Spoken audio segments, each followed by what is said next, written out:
And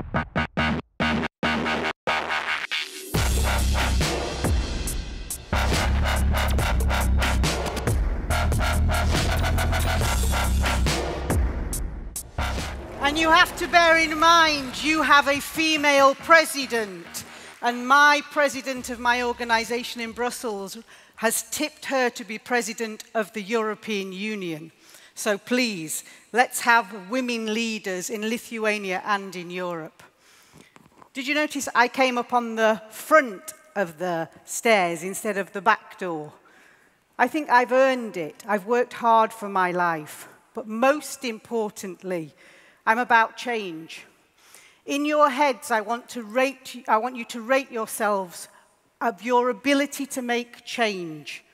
Out of 10, what is your ability to make change today, in your community, in your country, in the world? A woman is like a tea bag. She doesn't know her own strength until she's dropped in hot water. This is my story. At the age of 16, my dad told me that business was no place for a woman. All Indians are going to be doctors, dentists, or pharmacists. So I got packed off to university to do pharmacy. I lasted 3 months and dropped out. It wasn't what I wanted to do.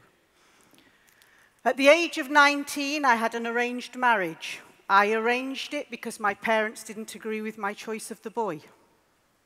At the age of 23, I was told I was over-enthusiastic for my job. How can anybody be over-enthusiastic for a job? And in that, it was a banking job. At the age of 28, I was told I would never succeed in anything that I wanted to do because I was a woman. That is by my now ex-husband. Yes. And the reason he's my ex-husband is because he put me on the floor and he kicked me. And for 2 days, I couldn't move off the floor. Now, I'm lying there at the age of 29. The whole of my life, people have told me that I wasn't going to achieve. I was useless. I was of no value to society. Now, either you're going to lie there and you're going to accept it, or I'm going to make a change. And I decided it was my time to make a change, not only in my life, but in other people's lives also. I have no qualifications. I have no skills. I have no training. I had no money. I was a single parent. I was a survivor of domestic violence, so had no confidence at all. What could I do? The only thing that I could do was become an entrepreneur. And I started in my kitchen at home. I was literally in poverty. And I went to the kitchen cupboards and I opened them. And I made 4 samosas. A samosa is a triangle snack Indian food product. And I went out and I sold the 4. And I brought the profit back in and I made 8. And I went out and sold the 8. Next day, 16, 32, 64. Until 8 years later, we were producing 10,000 products a week. We went from supplying the local delicatessen to supplying supermarkets and airlines and still the same local delicatessen. We went from my kitchen at home to 2 factories, both in regeneration areas. And I went from just me to 35 staff, all my staff, long-term unemployed people. Because like me, society had told them that they had got nothing to offer.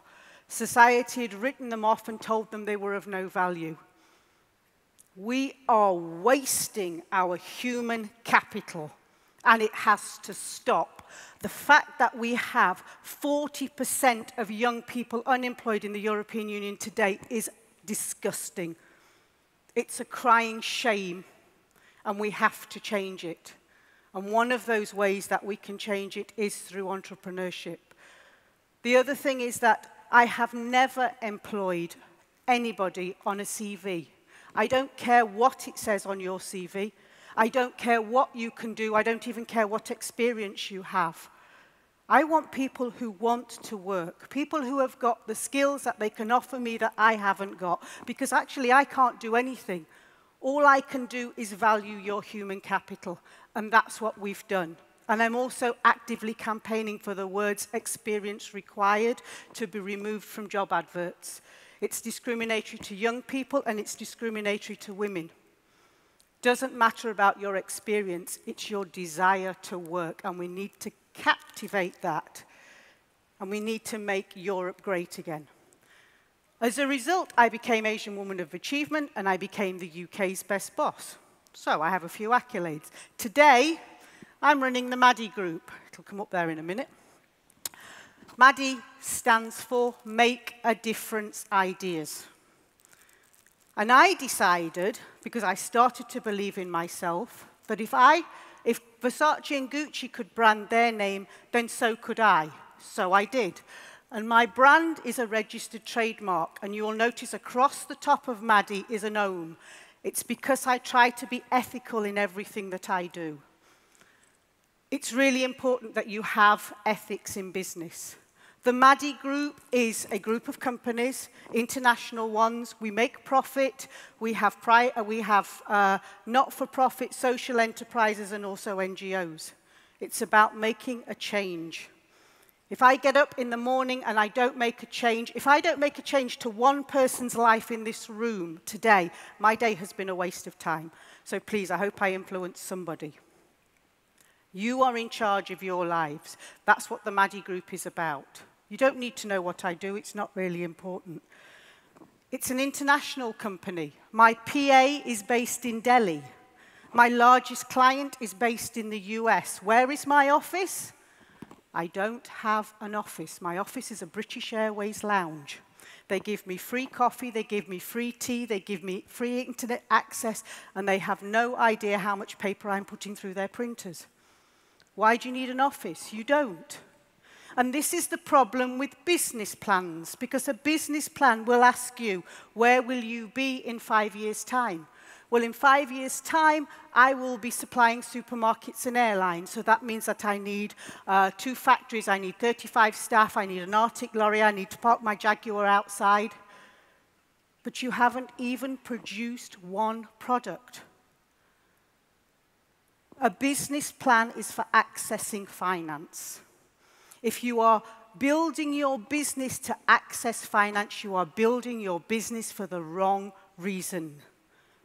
That's not what business is about. That's not what us as entrepreneurs are about. We are about making a change. We are about job creation. We are about wealth creation. We are about sustainable development. Let me explain it very, very simply. If I give you €1 and you give me €1, we each have €1. Agreed?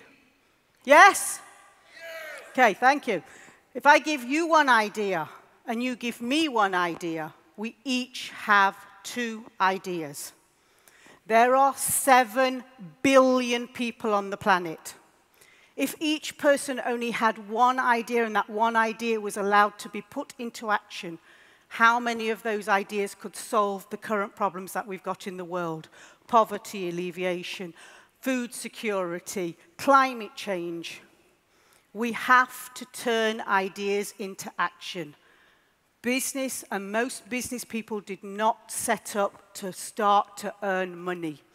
They set up because they had a greater cause in life and they had a desire to prove that their ideas were valuable. If you're doing that, you're an entrepreneur, no matter what field you're doing it in. Even if you are a social entrepreneur, even if you're in a community, you're making a difference. So the question that I'm going to get, somebody's going to tweet it, how do we do it? It's simple. It's really simple. You take a blank piece of paper. And on the top of that piece of paper, you write down what it is that you really, really want to do. Note, you don't need any qualifications. You don't need any money, and you don't need anybody to tell you you can do it. Write down on the top of that piece of paper what it is that you really, really want to do. 95% of you cannot do it. And you cannot do it because nobody has told you that you are in charge of your life. You are the one who makes it happen. And if you can't see that vision, you aren't going to get there. So that's got to be your first starting point. You've got to know where you want to go. So start to think about it. If I said to you, we're all going to go to Richard Branson's island tomorrow, you immediately either have thought of Richard Branson and had a picture of Richard Branson in your head, or you've thought of his island. Not one of you has first thought, oh my God, how are we going to get there? Because it's not an issue. It's not even an issue when you start doing your business. If you have the vision, you will get there. That's the most important thing. It's not easy, and I'm not going to tell you it's easy, and I'm not going to tell you I've not had sleepless nights. But you have to do it, and you have to start. So you need 5 F's. First F, feasibility. Is what you want to do feasible? Well, let me tell you now, nothing is impossible. Nothing. Everything is feasible, everything is possible. Somebody, millions of years ago, thousands of years ago, said, I'm going to fly to the moon. And we know the story of Icarus and Daedalus. We know that their wings melted, so we know that there was a story that at least somebody had a go. We know the Wright brothers. We know the Apollo. And now what's Richard Branson offering? Holidays to the moon, or is it to Mars? Okay, you've just got to have the vision, so everything is possible. Second, foundation. Do you have the knowledge to do what it is that you want to do? We have the internet. You have mentors. You have people sitting next to you. The problem is, you don't tell anybody what it is that you want to do because you're so frightened that people are going to steal your ideas. Just tell them. And believe me, people will help you. Every single speaker has put up their email address for a reason. We are all here to help each other. Third one, fit for purpose. You can see I obviously don't jog every day. It's not about being fit and healthy here. It's being about 100% up here. 100% positive, not one negative thought. Work through your worries, but keep positive. Fourth one, Europe's favorite word, failure.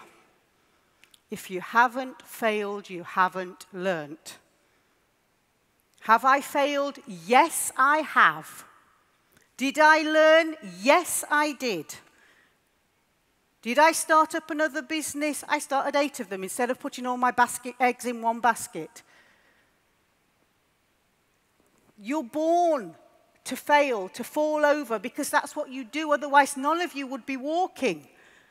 Because as babies, you start to crawl, and then you stand up and you let go, and all of a sudden you let go and you walk and you fall over. Well, I'm sorry, but you wouldn't have got up if you were born to fail. Give it a go. Stand up again, re-steady yourself, learn. And that's how you manage to walk. And note, you walk before you can run. Have a go. Fifth word, most important word, focus. Can you see us all on Richard Branson's island? Can you see where it is that you want to go? Because if you can see it, and you can see the change that you want to make, it will happen. Question is, what's on the top of my blank piece of paper? I'm 50 years old, just under. 50 years old. I've got 25 years left to achieve what I want to achieve. I want to turn 7 billion ideas into action. That is what drives me. And I need your help to make it happen. So tomorrow morning, I'm going to be standing outside at 9 o'clock in the morning. And inside my business cards, I put these things. It's a little tag. It doesn't mean anything. Apart from I want you to take it. I want some of you to buy them off me tomorrow because I want you to help me turn my ideas into action. You take it out and you make a commitment to change your life or somebody else's life, and you put it inside your purse. Every time you open your purse, you first of all think of me and remember that this simple little girl can make a difference, and then you think, so can I, and then you remember your commitment, and you keep working on your commitment, and when you've done it, you take it out and throw it away. Gandhi said, you must be the change you want to see. Madi says, you must be the change you want to see, no excuses. Thank you for listening to me.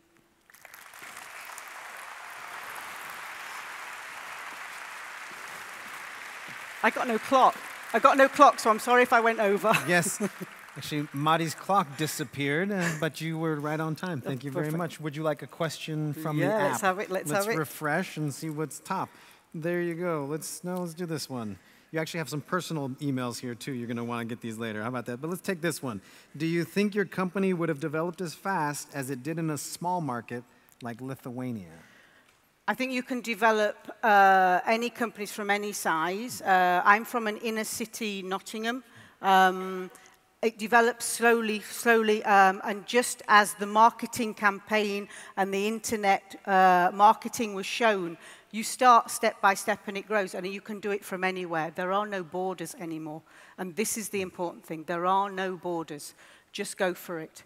It's about networking as well, which is really important, just as important as emails, and people buy from people. So keep that in mind. Is there an advantage to being smaller then, because the connections would be easier to make? I love being small. But what I do is use the same philosophy as Sir Richard has done, and that is empower your people. Let your people tell you what they can do, and let them build the sub-companies. And as a result, the whole brand grows together. So we have these things called Madi centers. We started the first one in Macedonia. We look after domestic violence survivors. But two people have come up to me and said, I want to do a Madi center, one in Cameroon, one in Ecuador. So the Madi center will be there, but I'm not running it. It's about empowering others and utilizing others. And this is what we have to do in Europe. We have to value human capital. Well, thank you very much, Madi. Thank you. And thanks for bringing the Y chromosome to the Forum 1 stage. Thank you very much, ladies and gentlemen. Madi.